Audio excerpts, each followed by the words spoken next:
నాకు చెప్పేంత అర్హత లేకపోయినా కానీ ఒక మంచి విషయం షేర్ చేసుకోవడంలో తప్పు లేదు అని అనిపించింది. కృష్ణుడికి సంబంధించి నేను కొన్ని రోజులుగా కృష్ణుడికి సంబంధించిన బుక్స్ నేను పారాయణ చేస్తున్నాను. ఎస్పెషల్లీ ఈ మాసం చాలా ముఖ్యమైనది కాబట్టి శ్రీ చైతన్య చరితామృతం మీ అందరికీ తెలిసి ఉండొచ్చు. కృష్ణ చైతన్య స్వామికి సంబంధించిన బుక్స్ ఇవి చాలా ఒక సెట్గా వస్తాయి అన్నమాట. ఒక మంచి విషయం, అసలు మనం ఎవరినైనా ప్రేమిస్తే ఆ ప్రేమించిన వ్యక్తి కోసం, అంటే తల్లిదండ్రులను వదిలేసి అండ్ సాంఘిక కట్టుబాట్లని వదిలేసి ఎవరేమనుకుంటారో అని విచక్షణ వదిలేసి సిగ్గు సరం మానం కూడా వదిలేసి ఒక ప్రియుడి కోసం ఒక ఆడది ఎలా ప్రయత్నిస్తుందో, ఎలా ఉంటుందో, ఎంత ఒకవేళ వివాహిత అయితే, అంటే వివాహితులు కూడా ఉన్నారు గోపికలు.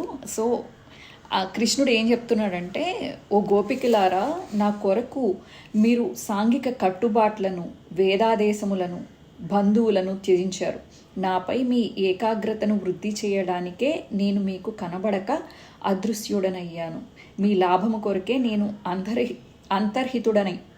అంతర్హితుడనైనాను కనుక మీరు నా పట్ల అప్రసన్నులు కారాదు. నేను మీకు కనిపించట్లేదు కదా అని చెప్పేసి మీరు నన్ను నెగ్లెక్ట్ చేయాల్సిన అవసరం ఏమీ లేదు. మీరు నన్ను ఎప్పుడు ధ్యానిస్తూ ఉండండి, నేను మీతోనే ఉన్నాను అని చెప్తున్నాడు అనమాట కృష్ణుడు.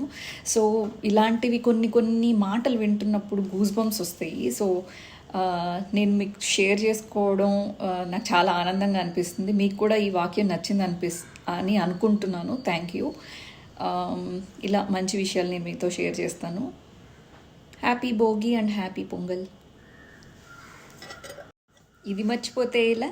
హరే రామ రామ రామ హరే హరే, హరే కృష్ణ కృష్ణ కృష్ణ హరే హరే, రాధే రాధే.